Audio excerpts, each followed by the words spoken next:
Joel's having his dinner. Lunch, actually. Lunch, sorry. All different time zones. All right, let's get started. So just as a bit of an intro, one of the things that we're trying at Coach.me is to try to help professional coaches grow their businesses through referrals. And I think, the thing that we're optimistic about is that coaches are people.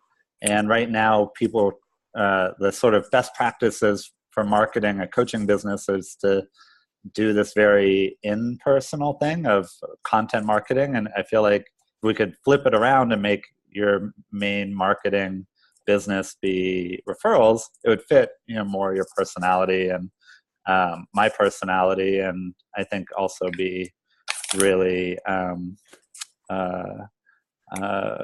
It's like a win-win. If you know who the good coaches are, you can spot them, and you have people that you run into in your network or your friends, your family, former coworkers who need great coaching, and so we try to make it as easy as possible for that to happen. And maybe on the habit coaching, it's not financially that meaningful to, make $60 for sending a referral over. But Rob's package that we're going to talk about today is $360 a month, and you get a quarter of that up to a certain limit. So I would guess that a referral to Rob would make. Rob, what would you guess? How long do you think people would keep this package? I've had a few clients who signed up on this package I would say probably about a quarter, so probably about 3 months or so. 3 months. So, right. So this is like a $240 referral bonus, which is like pretty great for just making an introduction. So anyways, but then the feedback we got on referrals was that coaches wanted to make referrals to other coaches that they knew. So the whole purpose of this Q&A is for you to get to know Rob Rob won't be the only coach that we'll throw to the Q&A wolves. He's just the most ready and willing, and it was timely.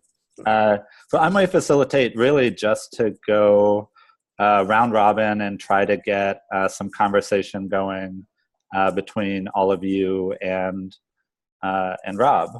Rob, does that sound good to you? Yeah, absolutely. And I think one other thing that I also want to make sure everyone's aware, even folks watching the recording afterwards, is reach out to me if you have additional questions that aren't addressed here. Just send me a direct message in Slack. Yeah. So even whether I have to go back and look something up, or if you just want to have an offline conversation after this, please don't hesitate. Happy to. I'm on it almost every day. I don't often initiate too many posts, but sometimes I'll chime in. But certainly on the personal messages, I respond. Yeah. Well, there's one. I have some other questions for you, but let me throw it around. Sherry, can I start with you? Do you have any questions for Rob? Okay. Can you give me your quick elevator speech on, what you do and who your ideal clients are for this package specifically? For the package, sure. So as far as what I like to do here is really just open it up with a conversation. So I think the very first thing that I itemize in that package is a 15-minute intro call. One of the things I learned from habit coaching that I'm trying to make sure I kind of build into this model is just the idea of getting a little bit of that face-to-face connection with somebody right from the start. Because sometimes, even in a 15-minute call, you can identify whether or not this is even a good idea. And it's going to be in that period where I think there is I don't know if it's 3 or 7 days, there's usually like a period where if it's not a good fit, you can kind of move on without getting billed. So I definitely want to respect that at the very beginning. As well as really get their understanding of what they're looking for as far as a threshold for success for signing up for coaching. What is it that they're trying to solve? So I think one of the first steps is understanding their situation. I would say that's item number one. The second item is going to be what I call the goal setting workshop, which is a 1 hour, I would say it's a little bit more of an intensive meeting where we'll have a shared Word document that where it's basically, it's meant to be collaborative. It's not necessarily where I'm giving that person homework, because one of the things I realized right away is that a lot of times when people are looking for support and assistance with setting goals and then executing on them, is that there's a lot of resistance to kind of doing it on their own. And so being able to kind of work with them and help facilitate that, and then sometimes get some ideas that are in their head, kind of circling through their head that they never felt they had the time to get into more of an organizational structure on their own, trying to help them with that process, so that at the end of the call, we may have, 5, 6, maybe 10 different items that they're shooting for, both personally and professionally. And maybe some next steps, some deadlines, really as much as I can kind of pry out of them within the conversation, so that they feel like, although they have a lot going on, they can kind of see that it's all there in front of them to then take it to the next step. And the next step is really where I would consider that accountability, which would also be something that's repetitive, on subsequent months. Having a weekly call, 30 minutes a week, to discuss the next steps. If next steps in progress has been made, we want to make sure that we're staying ahead of that with new objectives. So weekly, these very next steps leading up to the bigger goals are always being refreshed. And if they're struggling, that's always a chance for them to kind of reach out and talk about it. And this is all in addition to the text-based kind of backbone, where if they have time, they could be emailing me and sending me coach.me messages, just like with Habit Coaching. So it's basically, again, just to summarize, it's the intro, the 1 hour workshop to really get things that may be circling in their mind all on paper in an organized way, and then using that to track things with a weekly call and text-based coaching. So who are your ideal clients? So I would say my ideal clients are business owners and entrepreneurs who aren't necessarily getting that kind of accountability from their own management or their own bosses. I feel like that's usually where I found the most success. It's definitely fascinating to hear about what they're working on with their businesses. So that's something that's definitely very rewarding for me to hear about, and to be able to for them to leverage me as a bit of a sounding board. And I think that's something that they also valued probably more than I anticipated when I set this up, because in many cases, just having somebody who's not affiliated with the company or doesn't really know them in any other setting gives them a lot more comfort to be able to talk about things and kind of go over some strategies that they may not feel comfortable discussing with their coworkers.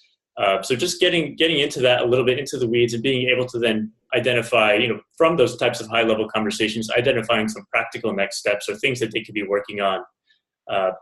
So I would say, again, at a high level, it's really entrepreneurs and business owners are some of the folks that I think would be a great fit for this type of package. Okay. Michelle, do you have any questions for Rob? Just as far as pricing, whether it be this package or perhaps you have other packages that you do coaching for, what things did you take into account? On coach.me, you have, a price limit, but perhaps you also have other packages on your site or elsewhere, but kind of what are some things to think about as you went through the pricing? Well, I think right away what I was considering was that occasionally when it came to the habit-based, text-based coaching, some people would almost feel like either the website or just the model wasn't really a good fit for them because they weren't necessarily gravitating towards the text-based as their only option. So I think that was one thing I was considering, the fact that they wanted more. So I wanted to make sure that I was able to offer more now that Coach.me has the flexibility to have these custom packages where we could be building in more face-to-face time. I wanted to make sure that I was basically scaling that appropriately. So I have one more package that is every single business day, 15-minute call basically every day, where you can almost put me into part of their morning routine to kind of help strategize what they're doing that later on that day. So just the idea of having like a spectrum of high touch to low touch. There's some people that think, messaging them every day is too burdensome. And there's other people that want to meet every single day over the phone. So just trying to get I think across my packages, I'm trying to get that spectrum represented so that you can kind of pick and choose what level of, of intensity that you want. And I think from the pricing, I thought about how easy it would be for me to, was there some efficiencies that I could have if I had multiple clients, about how much time was I spending for this particular package a month, and then just kind of backing into what I thought would be an appropriate rate, and then also just making sure that there wasn't too much of a jump between the different package levels where it wasn't something. It's definitely something I'm also open to revising too, if need be. So it's not just necessarily something I thought would be set in stone, but it's definitely something that I wanted to start to represent, as people may want more than the standard habit-based coaching. I wanted to be able to give them that option. Great, thank you. Great question. Liz, how about you? Did you come with any questions today? No, but I wanted to play off of what Sherry was asking.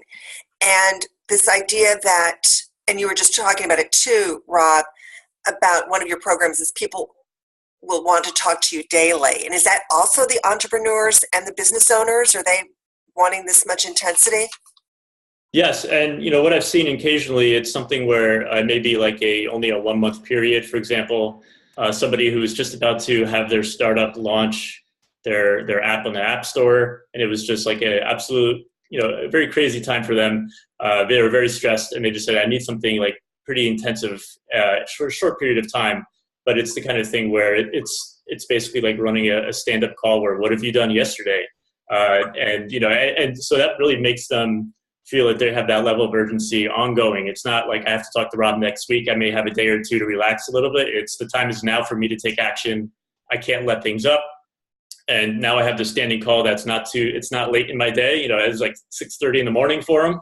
So just that idea of having, he knows then that he can't stay up too late because he has this call for me. So it really just helps. I thought of it as almost like a support for not necessarily an extended period of time, but something that would help somebody get through some very difficult time in their, as far as a pivotal moment in their career.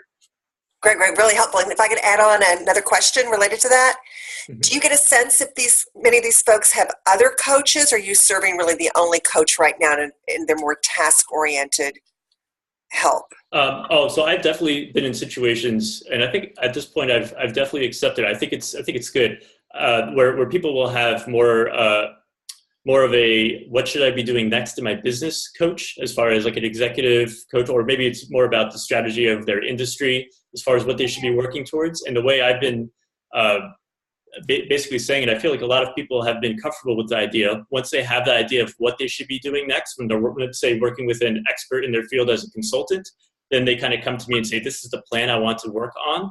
I need somebody to help keep me accountable and ask the right questions and make sure that I'm not potentially getting distracted by other things going on in my business that are not like the most important thing. And there's a lot of people out there that are very visionary, very inspiring people, and they're fantastic in those areas. But then sometimes when it comes down to just the consistency area, that's where they can use some of that supporting help. Great. So you're really helping with a lot of execution then. Yes, exactly. Done. Great. Helpful. Thanks. These are great. And I think we're going to come around again. So keep in mind that you get a chance to ask more questions of Rob. Joel, how about you? Do you have any questions today?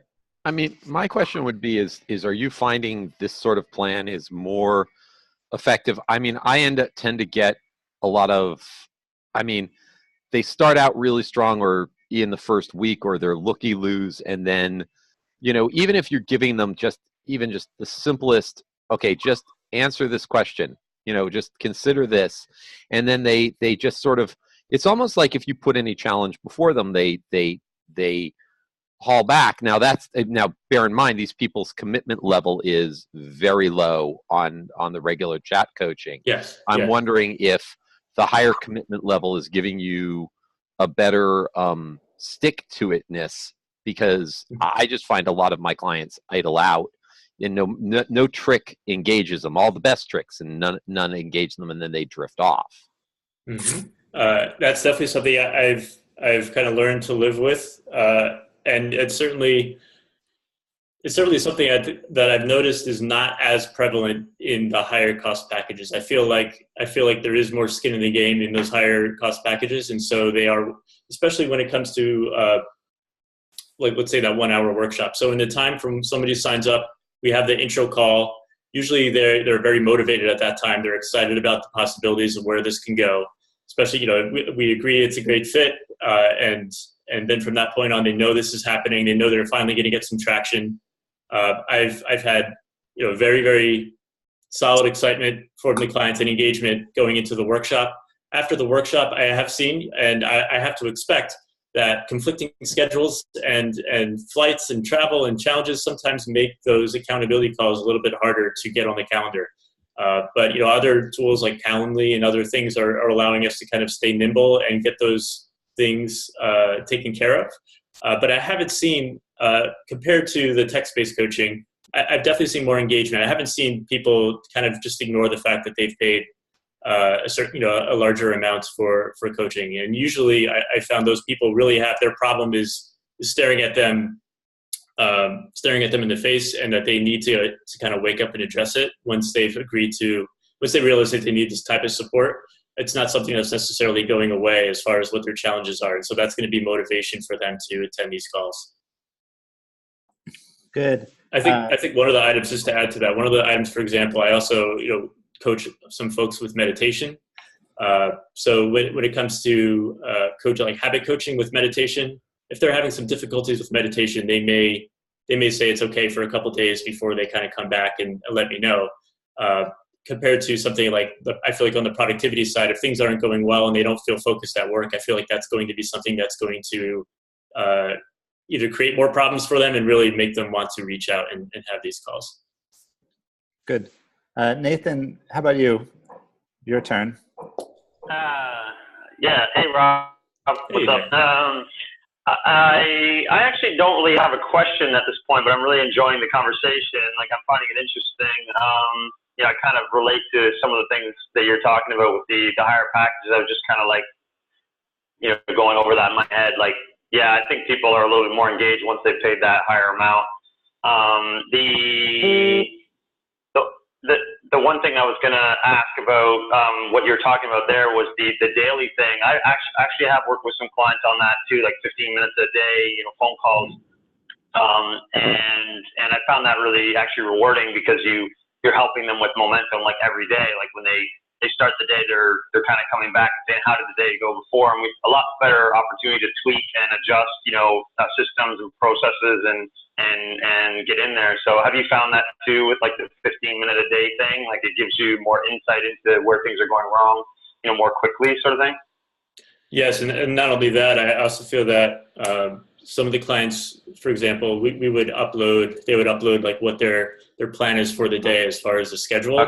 And I think that before having a model where they actually have a phone call to show up to, I would expect that they wouldn't have that level of planning. So even honestly, even if I was unable to show up for some of these phone calls, I feel like it would still create that benefit, the idea of knowing that they would need to talk to somebody at 7 a.m. with what their plan is for the day. And that means that they're preparing perhaps the night before, which is usually what we're talking about. Yeah. So it's just that having that type of model, and it doesn't let up, which is, which I think I call it an accelerated coaching. Basically, it's kind of like, it's intense. It's probably not going to be something you want to do all year, but it's going to get you through some tough spots. Right. So I think there's a lot to that. Just the fact that it reinforces the habit that they should be working on. So I think it's both what we talk about and some of the things that I can say. Here's why I disagree potentially with how you plan certain things as far as maybe your level of energy. Some things that may be more creative or not well defined. As far as how I would rearrange things or redefine things, that's one part of the value, but also it's going to be the value of knowing that you have somebody else to talk to about what this plan is. This is also something I encourage people to do within their jobs as far as their deadlines, making sure that they're setting reviews and other things ahead of their final deadlines. So this is a kind of a way to piggyback off of that. And sometimes when it comes to both of these packages, when it comes to having a weekly call, what I like about it too is that compared to habit coaching, which we're usually talking about one individual subject, and it's usually a logical breaking off point or switch if we change conversations. I feel like it's much more dynamic in the higher price packages, where we could be talking about hiring in one conversation, and then we could be talking about a presentation that they need to prepare for, as far as how often are they studying or practicing their pitch. So I feel like it's kind of it's very dynamic as far as what the subject matter is when it comes to these types of packages as well. Yeah, I think I can definitely agree with you. Like the ability to make an impact for them is a lot higher, because you're getting a lot deeper understanding of their whole holistic approach, and then they come to you for like a lot of the other areas that aren't, it's like I had a client today I was talking to who was saying, just kind of like what you're saying, like, I know this isn't part of what we're coaching on, but I want to run this by you. And then you start talking about that thing. And I noticed just in the language of how they talked about that thing that it was like, okay, I noticed some things in the language of how they're talking about it that I could go back and say, well, this is kind of what we're talking about in this other area.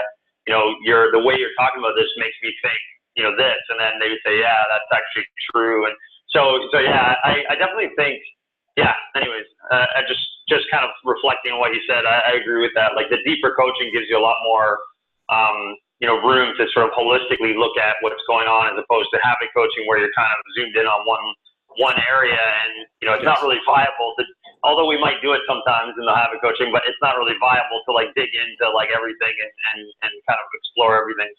Right on. Cool. Ed, how about you? Are you there with the question for us today, or for Rob today? Yes. Can you hear me? Yes. Yes. I came in a little late, and I think you mentioned that you started out with an introductory call, then you had a 1-hour workshop where you had a shared Word document. Mm-hmm. So I was just curious, is that document customized based on your introductory call, or how much of it is just a template that you use that's identical for each situation? I think it's very custom. I think that's one of the pieces I was thinking to myself, if I could standardize basically the experience and actually have the quality high, at least for me, I haven't really found a good way to do that.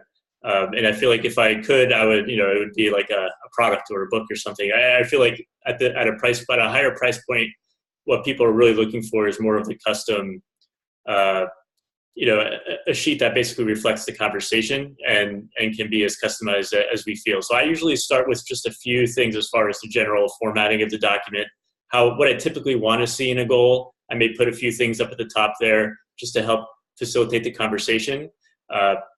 And usually just when it comes to an outline, for example, having a separate section for personal versus business goals. And often I'll share something like that, very much a shell of an outline with the client before, so they can kind of see what we're going to get into.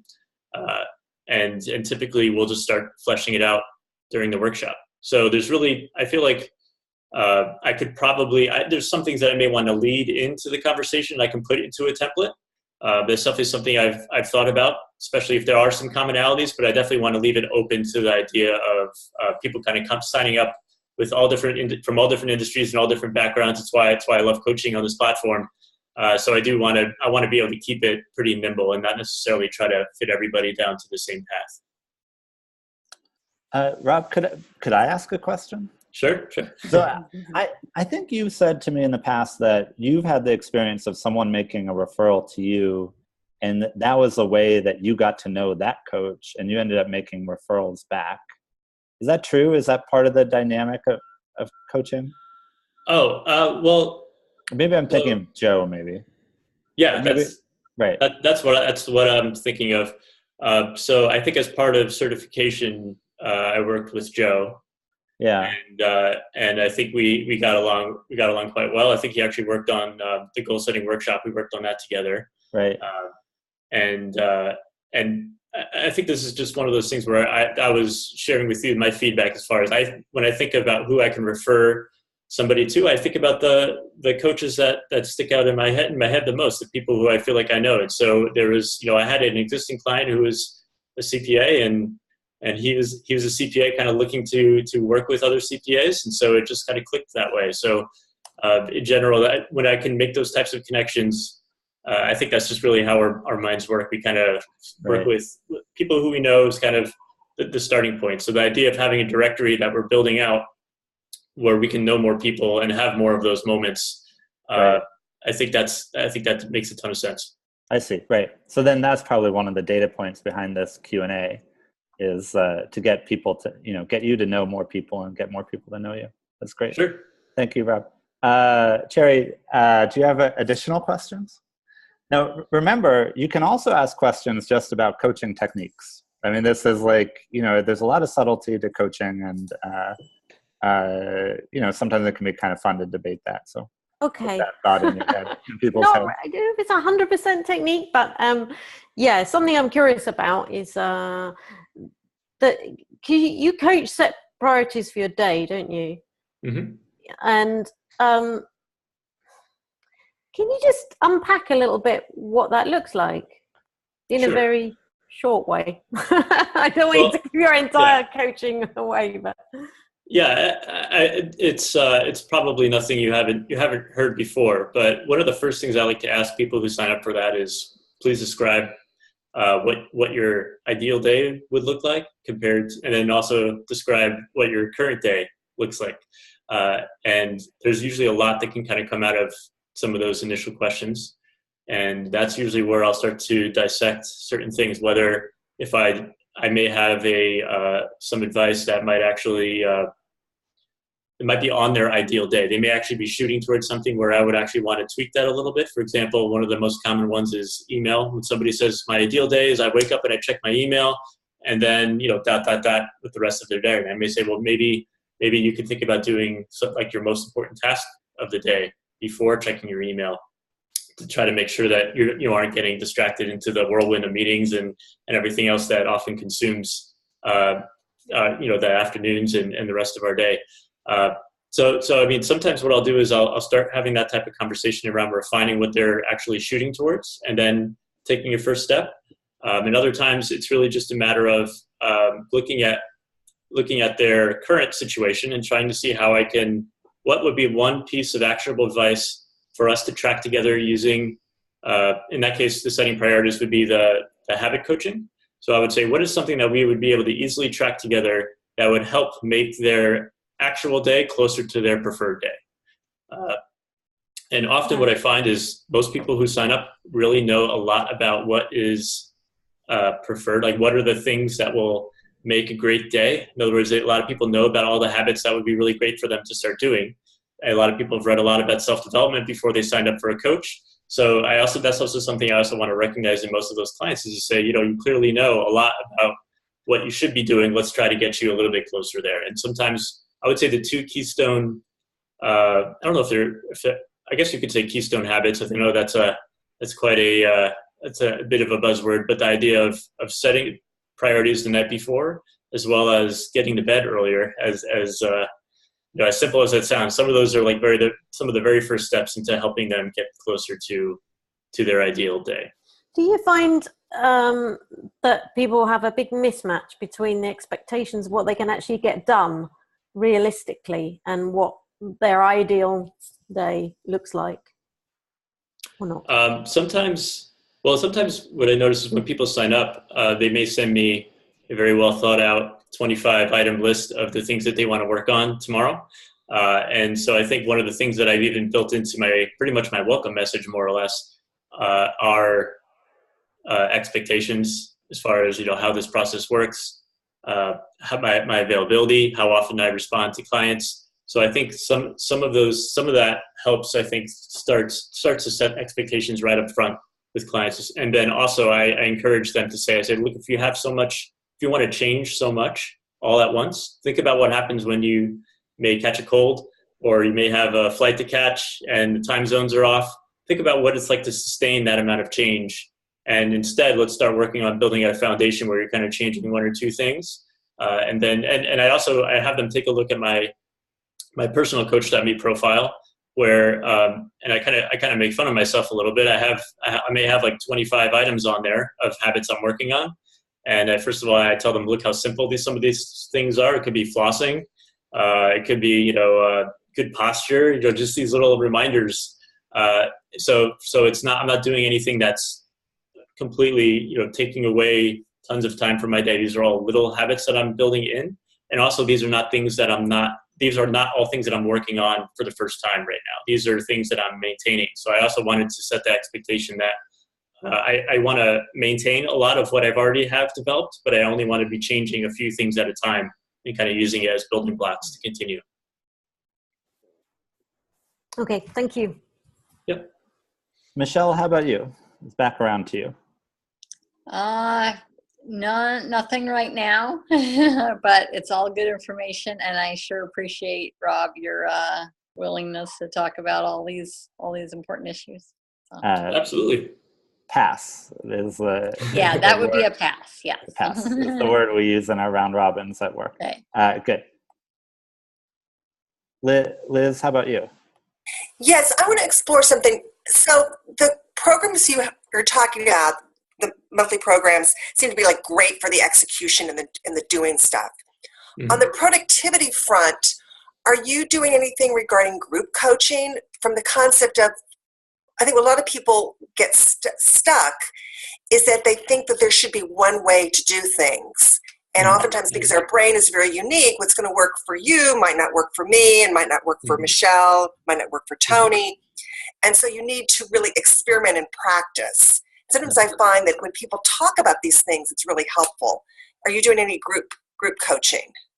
I'm not, and not to say that I shouldn't. It's definitely, I think that's a great idea. And really my way of trying to add some of that type of value is drawing on my experience from working with other clients. So I try to build in some more narrative of, here's somebody I've worked with a very similar situation.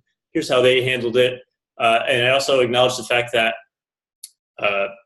again, if it was one piece of advice, you would have probably read it in a book and would have worked perfectly, right? So it's the idea, and I encourage people to basically take even my own advice, try it, and throw out what doesn't work.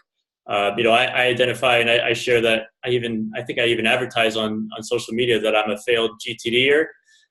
So I'm one of those people, but then again, if I talk to them about my system, they'll see a lot of the commonalities. So I encourage people to try something and not to overdo it and expect that they have to do things a certain way if they're not really feeling it, if they're not really seeing that value. So to throw out the things that don't work and keep the things that stick. But I could see with the dynamic of having a number of people working through the same things collectively, I could see how that will start.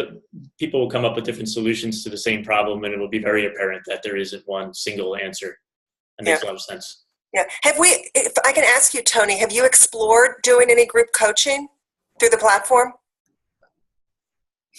I would say I don't think we're close to doing that for the coaches. Although technically I run a brain training group that has a lot of group dynamics to it. I took one of the plan model that we have inside, and I do a daily exercise for them. If you haven't gotten an invite to that, you'll probably get an invite in a week or two anyways. Because I like coaches in there just because it's a chance to look at some, like my view on psychology is a big part of that group. So that's the answer is probably we're a long way from doing that inside for the coaches, but the honest answer is that, yeah, absolutely. We've done some work there.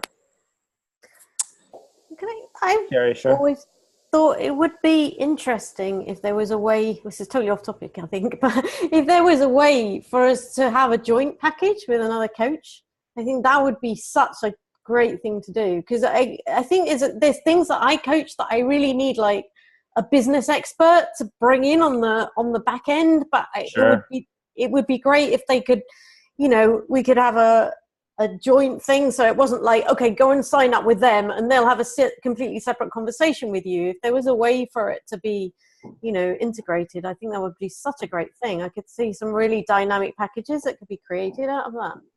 That's interesting. You could do that ad hoc right now by just referring someone to another coach and setting the expectation that you and that coach will talk about the client, will share notes. Yeah. The integrated piece, though, is really exciting. I mean, it was interesting. I was at a Planned Parenthood conference this spring, and a bunch of 20, 23, 25-year-olds we're talking about we are not single issue people. Sure. Yeah. This is a big rabbit hole we could all run down. I think I definitely wanted it. I definitely had that thought the other day too about connecting all of us. So I won't get into it now, but just that idea of integrating us together might even just be something interesting for a feature. Like Tony, you're probably familiar with like the idea of like stacks when it comes to like technology stack or nootropic stack or whatever. But like, a coaching stack of like a set of coaches or something, just for an interesting experiment or something. I might put on my facilitator's hat and my selfish hat also, and close down product discussion here. There's a plaque, and if these. Well, we have another meeting then, Tony. Please listen right. If this Q&A turns into if the Q&As turn into product discussions, then I won't be able to attend. So I'm going to move it back to Rob and switch. Nathan, it's your turn. Do you have any questions for Rob? Yeah, actually, Rob, one thing that's been curious and interesting for a lot of us that we've been talking, there's a few of us that have been getting together on a call, other coaches just talking in the background through the Slack chat or whatever, about the idea of like bringing people through sort of a ladder of how do you are you currently bringing clients sort of from the like $15 packages, the lower packages up through the ladder into higher packages, or are you mostly bringing people directly into the large, like the higher packages right now? And if you are kind of going through the ladder of like, okay, they come through the lead of the normal, sort of habit coaching and bringing them through, how are you doing that? And how, do you have any suggestions for people on that? I've been doing some of that and sharing it with people, but I'm curious about how you're doing it. Well, I think first of all, the idea of being able to say, well, one of the things that I've sometimes I've wrestled with a little bit, but I've decided it's definitely the right decision for me, is to, when I have availability, offer a short call on me with people who are signing up for habit coaching. And sometimes, again, that's something I've found has impacted retention for folks and engagement with folks, especially at the beginning, to know that they, especially if they have a little bit of reservations after putting in, their credit card number and signing up on this website, is this guy Rob is he really the guy, in the picture or whatever? So I like to just try to put all that to rest, if, when I have availability. And sometimes I can identify at that moment where really what they're looking for is not, working on meditation, but really they have like a lot of other things that they really wanted to talk about. So being able to have the custom packages to talk about and to kind of help them through, I think one thing I wish, again, I'll brush away from the product, but getting that transition potentially seamless or more integrated, I think would be desirable. But it does make it very helpful to be able to then send a link to somebody to the other package that they saw. Sure. Other situations do come up. In fact, I even feel like I may have had one today. So where I did have that conversation. After we started talking about the morning routine, and then started talking more about brainstorming next steps when it came to what they were really working towards. Okay, cool. Yeah, that's the same experience I've had. I found that giving of extra time, getting a connection, has helped the chat coaching, and I've kind of really put it out there as not being like an obligation to move into something higher, but just like, hey, let's get to know each other. See if it's a good fit. It'll add value to, the chat coaching as we go forward. And then at the end, if I see there's an opportunity, I'll just say, if you enjoyed this, you want to do more, here's the ways you can do that, like you're saying.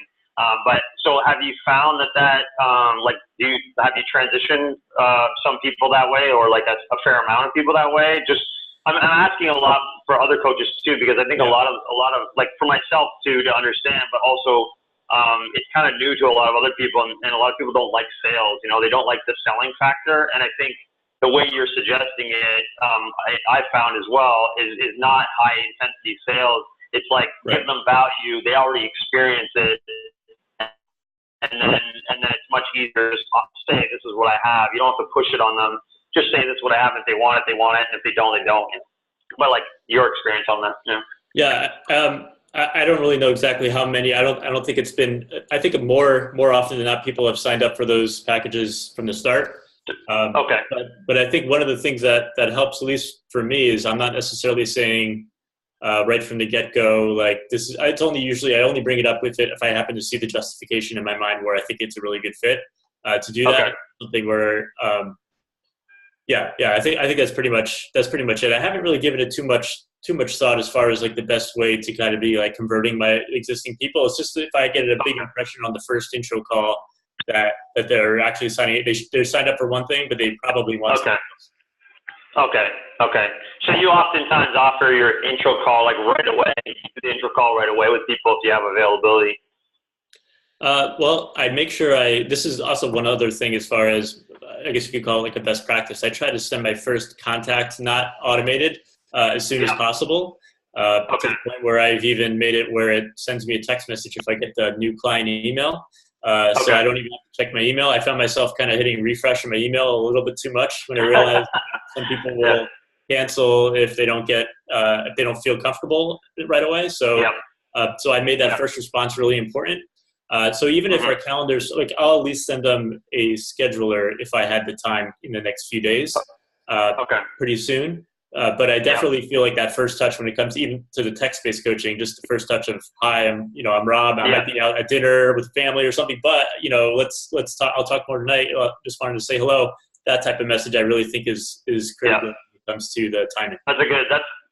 That's a really good point. Like I definitely have dropped the ball on that myself a few times, like where time zones and stuff like that. Yes. And it really sucks. Like when because you lose contact, there's no way to really, unless they've got Facebook connected or some other way that you can reach out to them and say, hey, sorry, but but I like that what you're saying. Reaching out right away, even if it's a message to say I'm going to touch with you later.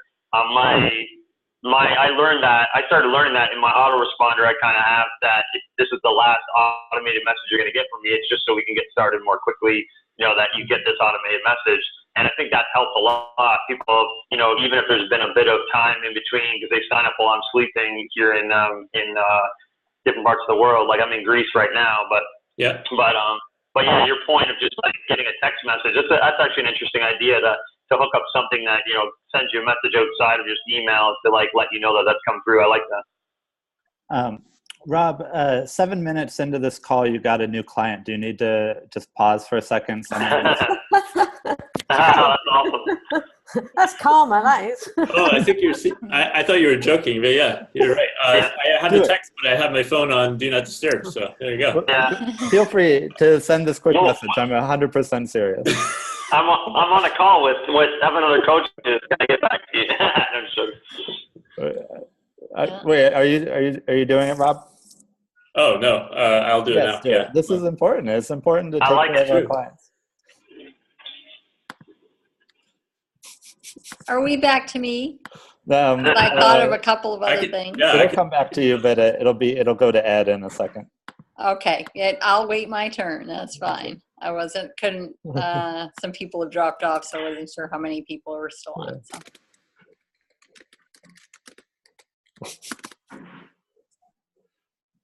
I know Chris Watkins wanted to get on the call, but it's like 5 a.m. in Australia, so he's looking forward to seeing the replay. I feel like what we need to do is have basically 2 common time slots, and we'll probably prototype stuff for like a Western audience, and then once the prototype is done, that we should have then like just a second time slot that fits the rest of the world. Yeah, that might be cool. That might be cool. But like when I'm involved, I definitely I pick it for when I'm awake. Yeah. Good. Nathan, thank you. I might move it to Ed if Ed has anything. Yeah, I thought of a question. This is probably some element of this is probably a pretty common problem you're seeing with the clients. But you have somebody that's wanting to spend several hours a day moving their business forward or starting a business or starting a serious side hustle. And yet all of their normal daily responsibilities to their spouse, their family, and other things tend to consume 90% of the day. How do you recommend they approach that dilemma?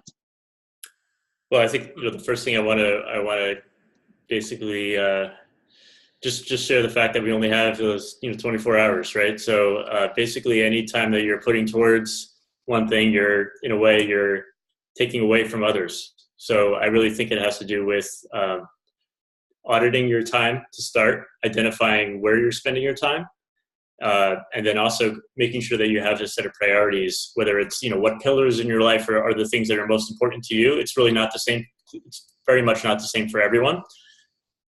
And so the first thing I'd want to be doing with somebody is making sure that there aren't mismatches between what they're saying their priorities are and where they're spending their time.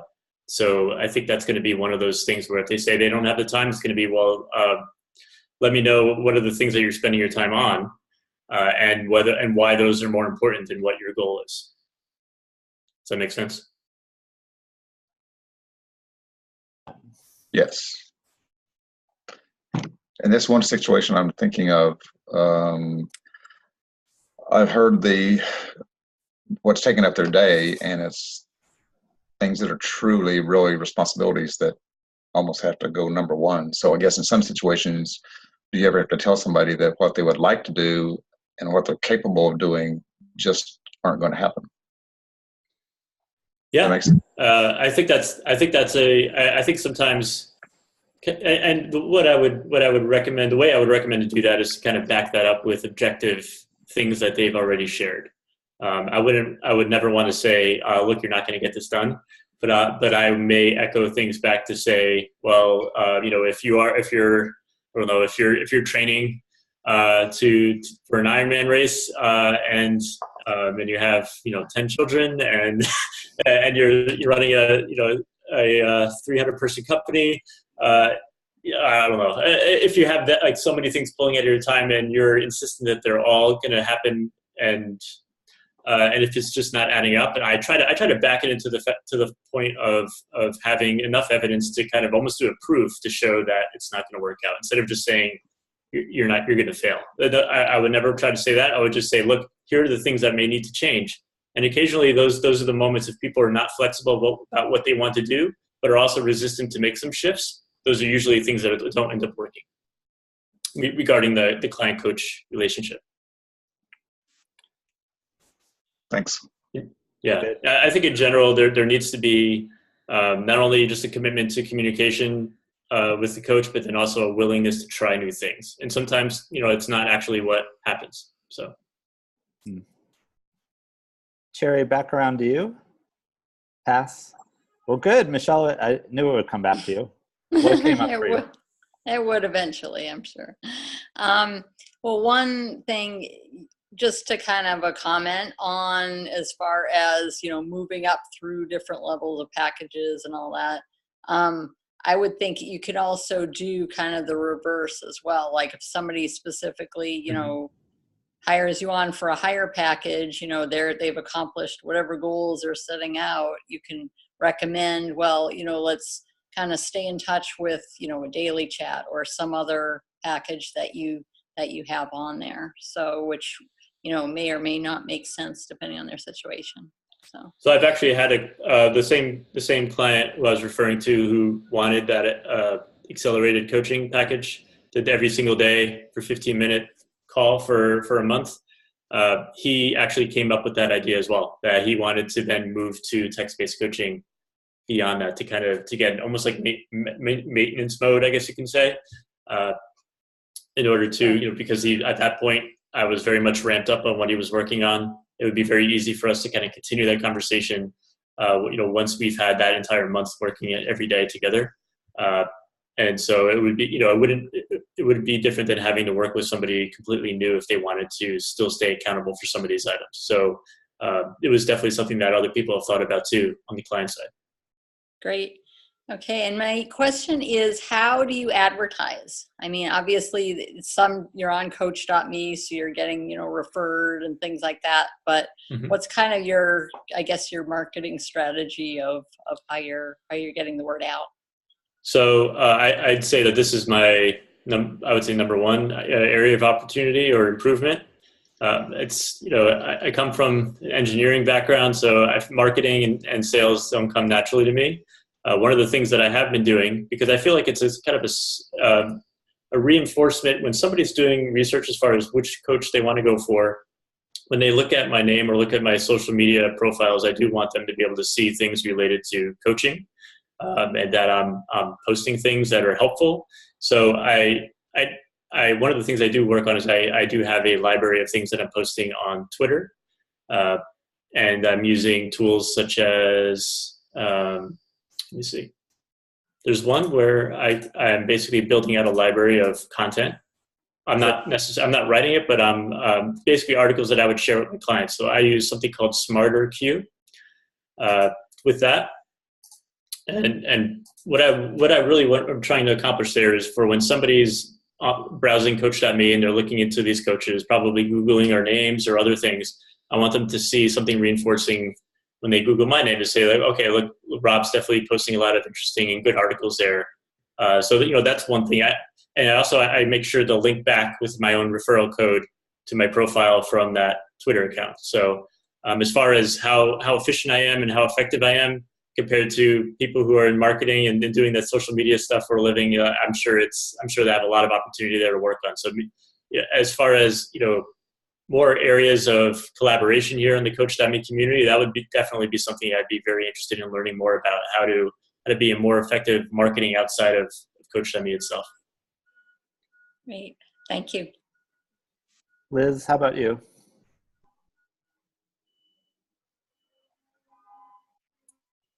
I could look it up, but it'd be easier to ask. What is your Twitter handle? It's just Robert Filardo. Okay, thank you. That's it? That's the question. Great. Yes. Good answer, right? Nathan, how about you? Yeah, I think the one question I had is, do you have sort of like a limit to the number of clients where you kind of feel like you've hit the amount where you can't, like you can't manage more, or Yes. do you feel like income wise, you have a goal you're headed towards, like as far as how to make that work as well, optimizing sort of, I guess. I don't know if those questions are kind of related to it. Well, I definitely I know I have a number in mind as far as number of active clients where I hit a ceiling, and that ceiling is my quality of responsiveness, because I also have a day job as well. So my quality of responsiveness, the quality of coaching goes down for clients. Yeah. And often I may coach in the evenings or early in the morning. And so people end up looking for more of my time, and they realize I'm not as responsive. And so I feel like it's very, the algorithm of, recommending some coaches over others, and as far as the order of precedence based on retention rate, is the perfect system that way, because if I'm not doing a good job and people are canceling, then I get fewer clients. So it's just kind of this a little bit of a treadmill, but it's letting me know that if I try to overdo it and I get a whole bunch more new clients, I'm probably not going to expect, I have to manage through it, and and my cancellation rates may go up. So I realize that it's not scalable for me to continue that way. But there are some efficiencies. For example, especially when you're coaching on particular subject matter, any kind of, if I felt like I really did a good job explaining a process, or, for example, I explained how I use as silly as it sounds, my alarm clock, where I have to take a picture of my coffee pot and go downstairs in order to turn it off. Yeah. So like that idea of making myself get up and go downstairs. So I wrote up this whole little thing. And so now I just put a hotkey on it, essentially, so that when I have this conversation, that, I don't have to reinvent the wheel. So I'm building up some snippets related to it. Related to very common topics is something that I use to help with the load. And if I look back over the years, like my ability to handle a certain number of clients, I've gotten more efficient over time. Yeah, very cool. Cool. That's good. Yeah, I feel the same way. I was just curious if you kind of were finding that you hit a certain point where it's like, you gotta, and I think that the cut packages help with that too, because obviously you need less clients to make a certain amount of income. And so, and then, like you said, oftentimes the people at the lowest price point are expecting a lot more than the people at the higher price point. A lot of times, like as far as the on-demand text chat, things like that, some people are paying very little, but want you to be there every second, or whatever, and you're setting the right expectations. So, okay, cool. All right. I think we'll just go last question to Ed, and if he doesn't have a question, we'll start wrapping it up. Nothing from me. Perfect. I'm going to stop the recording. I thought this was great. Thank you so much.